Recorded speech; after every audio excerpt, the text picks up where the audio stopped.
Lewis Hamilton is on the verge of receiving a boost that could completely turn the tide in his favor, and the timing could not be more perfect, just as Scuderia Ferrari is under immense pressure ahead of the Monaco Grand Prix. Recently leaked information reveals that his car, the team's latest model, will undergo a series of deep changes, and these updates have the potential to entirely transform his performance on the most iconic street circuit in the calendar.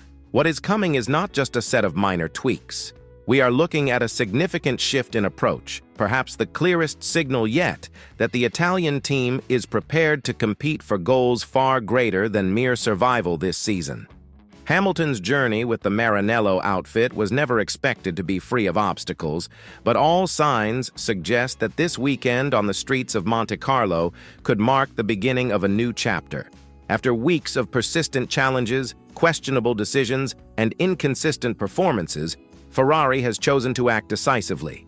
These new solutions have been tailored specifically for the unique demands posed by Monaco, a circuit where starting position practically determines the race outcome and where even the smallest mistake can prove costly. Faced with the urgent need to react, the team turned its focus to strategies that had previously delivered positive results and chose to refine them further. And if you want to understand exactly what has been adjusted, how these changes may benefit Hamilton's performance, and why this might be a turning point in his campaign, stay with us until the end. We will explore all the technical details behind these significant modifications and what they mean in this critical Formula One scenario. So what was revealed? The central component of these upgrades is Ferrari's choice to reuse a former part, the rear wing from last year's model, which played a key role in Charles Leclerc's victory in Monte Carlo.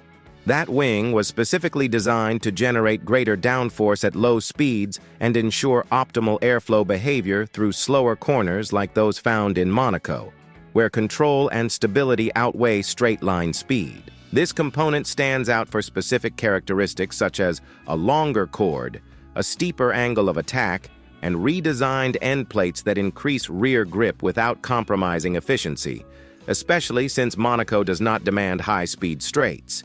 The decision to bring back this older design goes beyond aesthetics. It clearly admits that the current model has failed to deliver the same level of stability that its predecessor offered at low speeds. Simulator testing and on-track data revealed worrying instability at the rear of the car during acceleration in corners like Rascasse and Portier. These sections require full confidence in the rear, something Hamilton has yet to find this season. In the early stages of the championship, it became clear he was suffering from sudden traction loss, compromising his overall performance. Ferrari's latest car was developed around a ground effect philosophy aimed at delivering versatility, performing well at places like Spa-Francorchamps and the Jeddah circuit. However, in Monaco, where every centimeter matters and limits are harsh, that versatility becomes a weakness. What the driver needs here is absolute precision, and that is exactly what the older rear wing promises to deliver. Yet, this is not the only modification being made. Behind the scenes, the engineers have been working intensely to address a chronic structural issue: excessive chassis stiffness and instability in ride height control. In Monaco, these variables become even more important due to the intense braking and surface irregularities. Sections like the swimming pool chicane or the area around La Rascasse present severe challenges, and an overly stiff car can become undrivable as the rear bounces or slides unpredictably. With this in mind, engineers decided to alter the geometry of the rear suspension. This is not yet the major update planned for the Silverstone round, but rather a subtler adjustment using the existing attachment points in the transmission structure. This new configuration changes the linkage angles by around 20 millimeters, allowing the car to operate with a lower static ride height while maintaining the ability to absorb vertical loads. This alteration is crucial for Hamilton. Throughout the year, his complaints have been less about outright speed and more about the lack of predictability under braking and during corner exits. His driving style demands precise responses, but the current model has not delivered.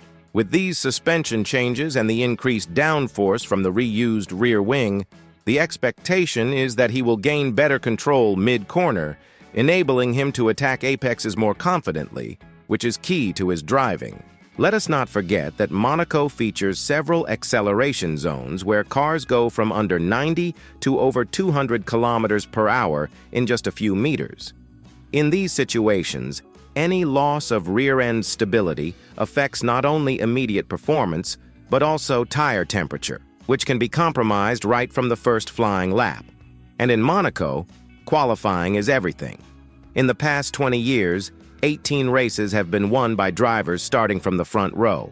If Ferrari can give Hamilton a car that gains just 2 or 3 tenths of a second per lap, it might move him from his usual 8th or 9th starting spots to 3rd or even 2nd.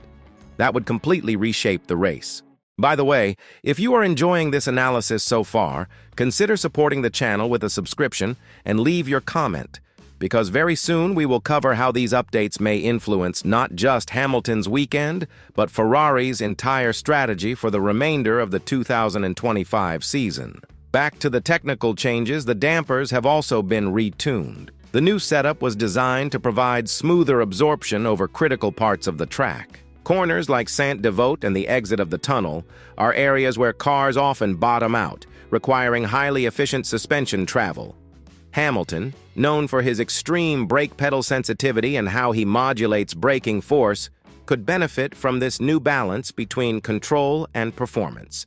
Ferrari also adjusted brake bias and enhanced the cooling system, directly catering to the British driver's preferences. Another essential point involves tire temperature. The team has struggled all season to heat the tires quickly enough on outlaps, which has affected qualifying sessions. Now, with increased downforce and reduced mechanical stiffness, tire surface temperatures are expected to rise more predictably. This means Hamilton may finally have a car that responds immediately when he begins a fast lap, rather than one that only comes alive after a couple of corners. When all these elements are combined, the potential becomes more real than ever this year. There are no guarantees, of course, but for the first time, Hamilton might have a car tailored precisely to his needs and to the demands of this track. The team appears to have responded to his feedback with action instead of empty promises. Can this package of updates really redefine his season? All indications point to yes. The combination of the revised rear wing, suspension geometry changes, new damper behavior, and better tire temperature control places Hamilton in a competitive position not seen in months. These are not random tweaks. They directly address the most critical weaknesses of the current model: unreliable traction, unpredictable handling, and cold tire performance. In Monte Carlo, where every detail matters, solving these issues may be the difference between an average result and a spot on the podium. In addition to the technical gains, the psychological impact cannot be overlooked. After so many frustrating weekends, Hamilton is finally receiving a car tailored to his style, with calibrated responses and a structure more suited to his demands. This could shift the atmosphere within the team and give the 7-time world champion the morale boost he needs. Meanwhile, his teammate Charles Leclerc arrives at the circuit still discontent over the outcome in Imola, especially since he was undercut by Hamilton's earlier pit stop. Should the British driver outperform him both in qualifying and during the race in Monte Carlo, the consequences could be profound, even impacting the team's internal dynamics. And let us not forget what Monaco represents. It is a stage of prestige, tradition, and immense pressure. If Hamilton seizes this opportunity and secures a strong result, whether a podium or more, it will mark the moment when Ferrari's 2025 narrative shifts from a season of struggle to the beginning of an unlikely comeback. So yes, these newly leaked changes really can alter everything. Not just for Lewis Hamilton, not just for Ferrari this weekend, but for the course of the entire season. If you stayed with us until now, thank you very much. Subscribe to the channel and enable notifications for more in-depth Formula One content, because Hamilton's story with Ferrari is just getting started and Monaco might be the twist no one saw coming.